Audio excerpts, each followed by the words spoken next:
This is Open to Hope Radio, featuring Dr. Gloria Horsley and her daughter, Dr. Heidi Horsley, coming to you on behalf of the Open to Hope Foundation, dedicated to those who are looking for hope after loss.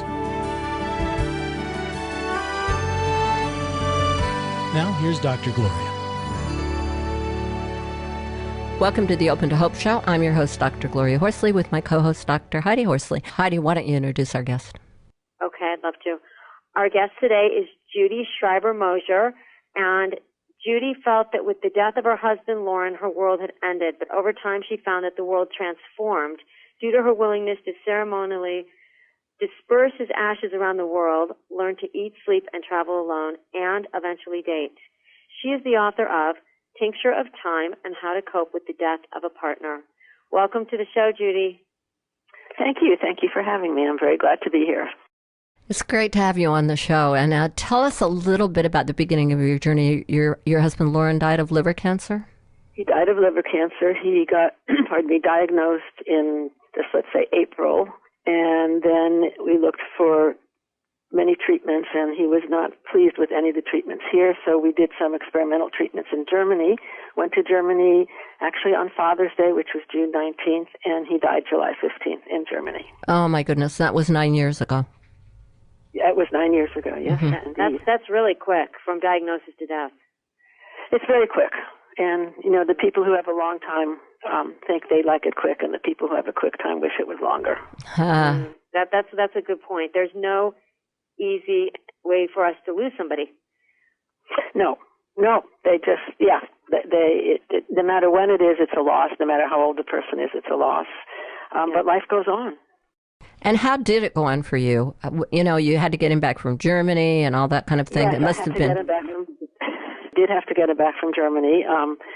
He was cremated in Germany, pardon me, and then I took him on the plane with me, held him in my lap, and got through some funny experiences at security, and came home to an empty house and loads of mail, and being alone and very sad, thinking that life would end, and I guess I didn't realize that life would begin. And I did what I think most widows do. You cry every night, you keep the picture close by, and little by little and very little by little the pain eases a bit, and get rid of the clothes. And I think the thing that was probably most therapeutic for me was, in fact, taking the ashes everywhere. I made many trips and met friends who loved my husband, and together we laughed about what was and threw the ashes where they needed to be, and each time that was a letting go. Of course, he never totally let go, but it certainly was a letting go. Wow. Interesting. Tell us about the ashes going through security. Oh, that was hilarious. German security was fine because the undertaker took me through that, and then I got to the security checkpoint in Chicago, and I just put the baggie looked like a freezer bag with the ashes, and there was a big African-American woman who looked like she could enfold you in her arms, and she kept putting this bag back and forth through the security camera, and finally she said, "Is them's ashes, honey?" And I just started to cry, and I said, "Yes, they are." And she said, "Well, just go right on through." And you meet people like that along the way who remind you that humanity is wonderful and hope is there. And there's some humor in it, I should say, too. Oh, there's a lot of humor in it. I dropped ashes at the Metropolitan Opera because we went there a lot, and when I got back to my seat, the guy next to me said, "What did you do, bring a beach in here?" I don't know what you're talking about. Not me. So yeah, there's a lot of humor. I mean, that to me was the most amazing thing. And it's a horribly sad loss, and it's a huge loss. Yeah. But there are funny parts of it. You just can't not. You just can't. Well, not and I love how you took Lauren's ashes everywhere. That is such a cool ritual, and scattered them in all these amazing places. Yes, in Hawaii, where we had a condo in the Grand Canal in Venice, where I think we went on my first trip to Europe. In Rome with some friends who wanted some for their pots so that the plants would grow. And and the beach here in San Diego, making sure the wind when you're throwing them in the beach doesn't go in your face, so they come back in your face. Mm-hmm. There was a lot of growth, and it's people will say it sounds silly, but, I took him everywhere for a long time. Even on my first trip alone, I took him with me and then dropped him in the Adriatic Sea. How long before you, after he died, did you start traveling? Probably strong enough, knowing that if I started to go out on my own, I didn't have to forget him. He would always be a part of me, but that I needed to make a life for myself. I think it was, I would say about a year. I mean, I did things like movies by myself, and then I learned to eat at a bar because that's where people would talk. Whereas for me, if I sat at a table, it just felt lonely. But I think it was about a year that I went on my first big trip by myself.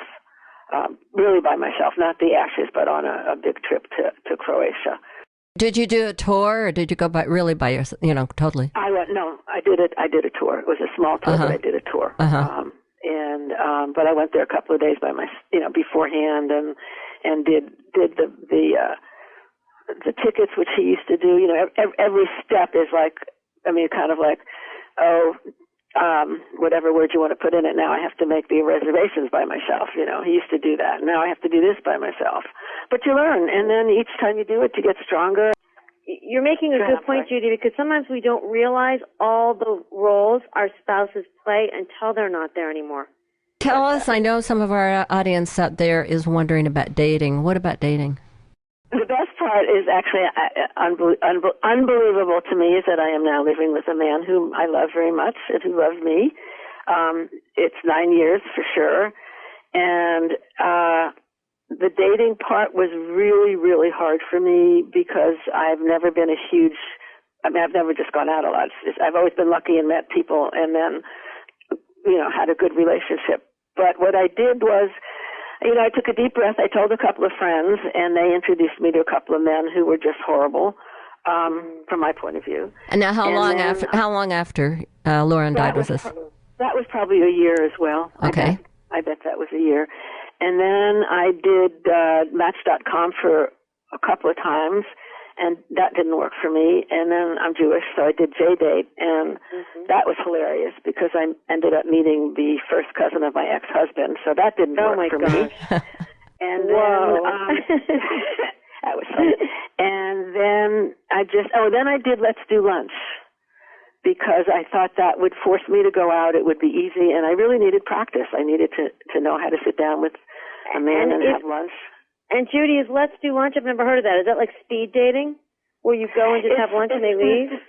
No, it's like a matchmaking thing. You pay for it basically. They take your profile and they basically fix you up and they say, we'd like you to meet so and so, and is that okay with you? And then they set up where you're going to meet. And it's always for lunch, and if it works, fine. If it doesn't, fine. But, you get practice sitting down talking to someone and either knowing immediately that it's not going to work or thinking, well, maybe there should be a second date as well as the man. Oh, I like that. That was great practice. Actually, that was practice. And then I met David. Actually, I met him. It was funny. 2 years after Lauren died, we met at a party, and that was that. And then 3 years ago, we met at the same party, and now we went out and dated, and now we're living together in a wonderful new life, and Lauren is still part of my life, and his ex-wife is part of our, you just expand your family and you expand your heart. How did you decide to take your ring off?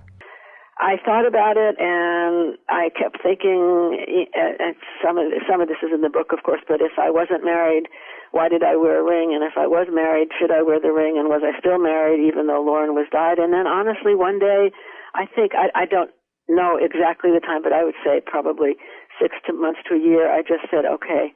It just felt right. And I thought, I'm not married. Again, he's always part of my heart. I don't need the ring to remind me, but I'm not married. Mm-hmm. And I went to a jeweler and had it remade for my other hand. And for a while, my ring finger felt very, very empty. And then it felt, then it was okay. That was a very hard decision when I went to the jeweler, actually, to start to cry. But, crying is part of the letting go process. It feels like, with the time factor, you just kind of checked in with yourself and said, for me right now, it feels like it's time to move it off the left hand. Right, and I think that's a really important point. There is no calendar, there is no timetable, either for grieving or for going out, or for some people will not want to have another mate, and that's good. Some people, of course, it was a different generation, but I know my mom wore her wedding ring for the 20 years after my dad died. Some people wear it around their neck, and there's no timetable. Everyone's grief is personal, and everyone's growth is personal. And I think just to put a quick thing that also helped me was a bereavement group. I tried one out, and that was awful because people were talking about some of their animals, which I know are very important, but at that point it was hard for me to understand that. But then I found, through a hospice, I found a wonderful group, and I went to it for a year, and the women were all different women, all in the same boat, and we laughed and cried and helped each other, and it was great. I really looked forward to that. And it did, again, it just allowed me to help other people, and when I went in there were all these women who were so kind and helped me. So tell us, if you had some advice for bereaved men out there and women, what would it be? It would be listen to your heart, cry as long as you need to, and know that life goes on if you let it, and that you're not being unfair or to the person who died if you let other people in your heart. Oh, I love it. Thank you. And I want to tell people about your books. You've got a website? Yes, it's www.soteriapress.com. S as in Sam, O, T as in Thomas, E-R-I-A Press. Well, thank you, Judy, so much for being on the show today, and for your books, and for your spirit, and for all you've done for the world. You're welcome, and thank you for having me. And everybody out there, just take care of yourselves first. And thanks for listening to the show. And Heidi and I want to remind you, if you've lost hope, lean on ours until you find your own again. God bless. You've been listening to Open to Hope Radio, hosted by Drs. Gloria and Heidi Horsley. Like today's edition, all of our past programs are available on demand at opentohope.com, along with helpful articles, videos, resources, and links to help get you through the toughest time of your life. You can also follow us on Facebook and Twitter and sign up for our monthly newsletter. Again, that's opentohope.com. Check it out today. Then be sure to stop by next Thursday at 9 a.m. Pacific Time, when we'll be posting another edition of Open to Hope Radio. Remember, others have been where you are. They made it through, and you can too, as long as you're open to hope.